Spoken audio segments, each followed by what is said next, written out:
Good morning.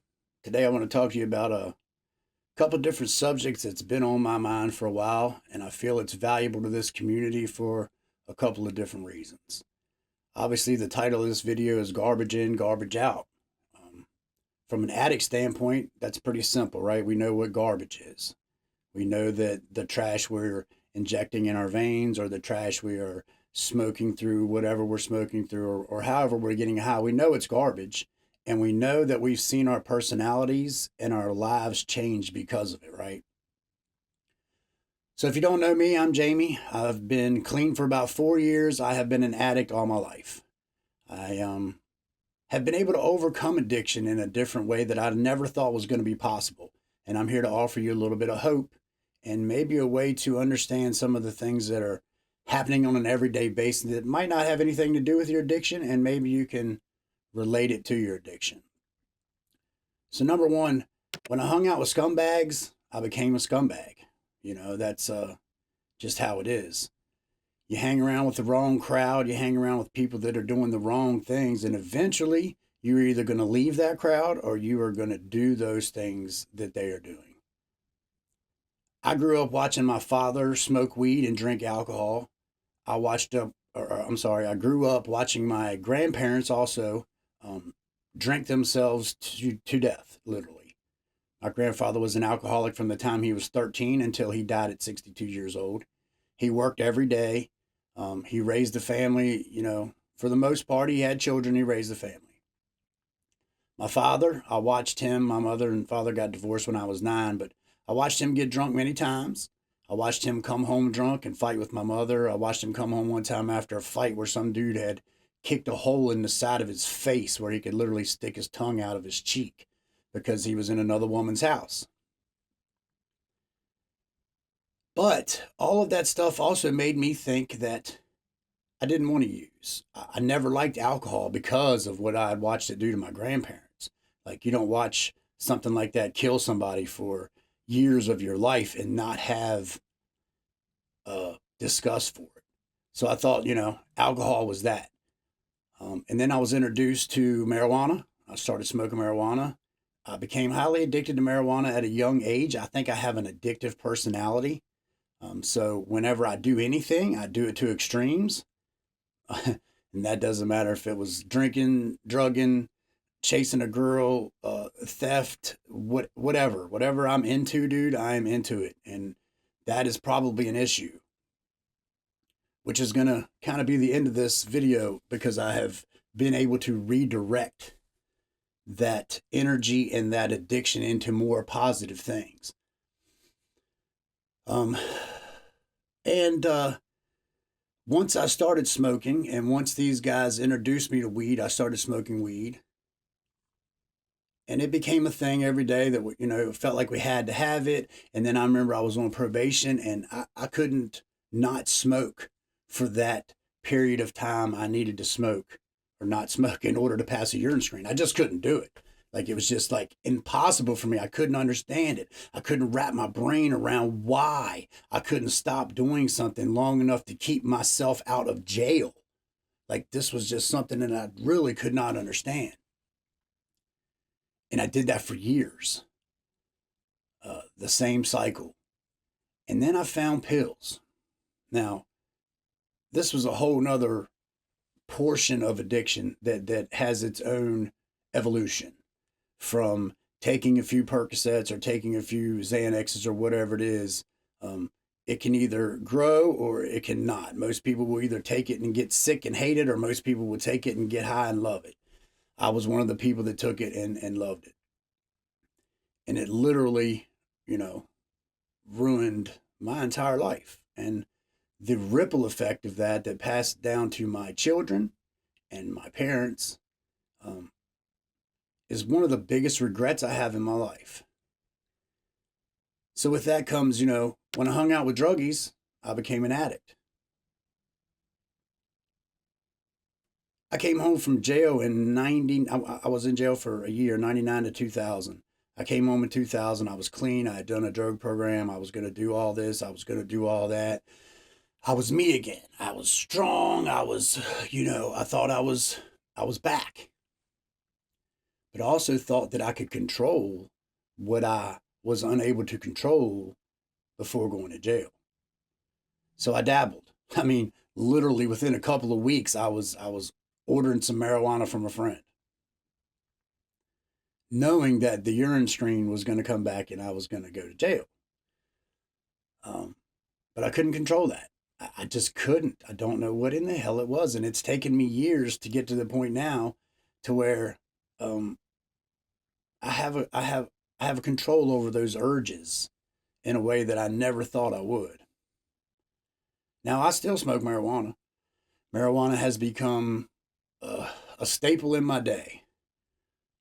In my rational mind, I compare it and I say it's nothing compared to the oxys I was doing or the heroin I was doing or the fentanyl I overdosed on in 2020. It was nothing near that.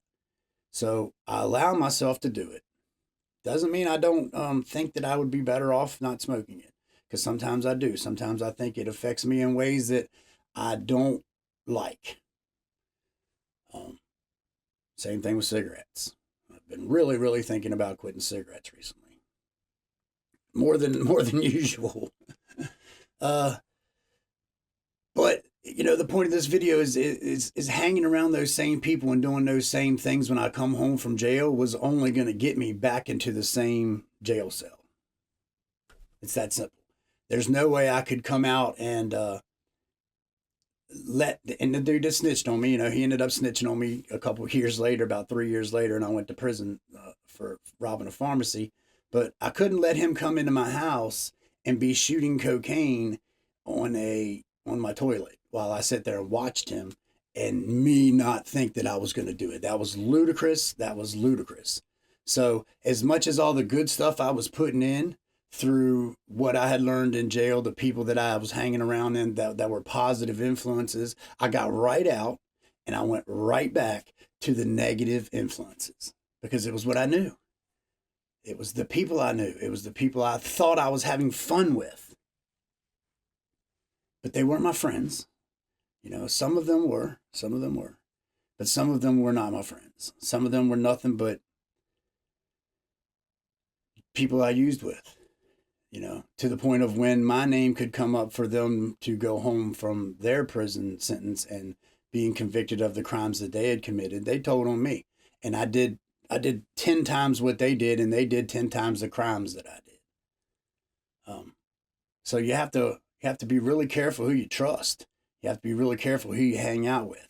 And you have to have a clear line of where your goals are. This is where I want to be. This is what I want to do. And you have to know that those people that helped you crash before are going to help you crash again. Another little thing I want to talk about too, as far as garbage in, garbage out. For a few years, I was really into politics. I started watching a lot of politics. I was watching certain news programs, and I allowed it to change my way of thinking to the point of, instead of understanding that news was simply put there for me to think that way, and then I would act out, I acted like everybody knew what I thought. What I watched on this news program to me was like, everybody knows this. Everybody has seen this. And I want to throw out my opinion. And I was angry, and I was resentful, and I was very negative, and I got kicked off of social platforms time and time again. And at the time, I was tattooing full time, and the main messaging app that I used to make money was through the same social app. So that never helped me in any way. You know what I mean? That was the problem, is that I didn't understand that wasn't going to help me until the consequence was I'm not able to make money because I opened my fat mouth on something I should have never spoke on. So then I became a little bit more conscious of how the things that I watched affected me. That was one of the biggest things that really started making me understand that what I consumed was what I put out. And when I was consuming all that negative energy, that's the same energy I was putting out, was negative energy. So with that too, recently I have been watching more men's motivational type stuff. Now, that sounds so cringe, right? Men's motivational stuff, cringy as fuck. Um, but if you catch the right creators and they talk about the right subjects and they can talk to you in the right way, I think it's beneficial. I think just listening to them as you're driving down the road, I think just taking the time to be quiet and listen because you can't really interrupt the video sometimes is helpful too, because I don't have the option to say my opinion. The only thing I can do is listen. Of course, I can go to the comments too, which, by the way, if you have anything to comment on this video, go to the comments. If you have any questions about anything that I've spoke about, go drop a comment. Hit the like button, man. Share this with somebody that you think it might be able to help them out. Maybe they're taking in too much garbage, whether it's drugs or news or, the people that they're hanging out with. Who knows? But with learning more about me through the things that some of these guys say that I can relate to helps me to grow. And I have really been concentrated on that for like the last 2 weeks, like to the point that another funny story. There's 550,000 minutes in a year, and my Spotify Wrap showed that I had listened to music for 204,000 minutes. So it's nearly half of the year. So it's like 5 months worth of music just nonstop playing. And I started to wonder to myself, is this garbage that's coming in, or is it why? Because I've been listening to music even when I sleep ever since I was 15 years old. Even in jail, even in prison, I found a way to have music. And I started to wonder, is like, why can't I sit in silence? What is it about sitting in silence that I'm afraid of or that I don't like? So I challenged myself to do it. I challenged myself to turn the radio off when I'm driving down the road. And I've been driving a lot with no radio on. So weird. So friggin' weird.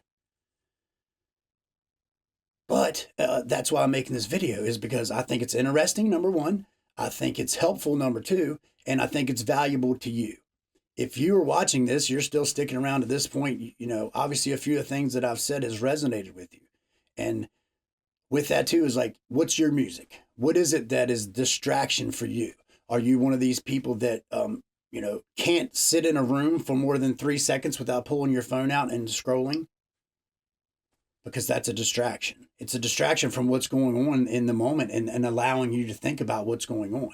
Same thing like taking a break at work. Sometimes taking a break at work is your time to think about what you're going to do when you go back to work so that you can get it done efficiently. And if you're sitting there and you're watching TikToks to the point of being 5 minutes, late from coming back for your break, that's probably an issue. And that's something you should look at. Maybe you should take a minute to be silent. Just a suggestion, you know what I'm saying? It's helping me. That's why I wanted to see if maybe it'd help you. That's really about it, man. Till next time, don't sweat the petty things, pet the sweaty things.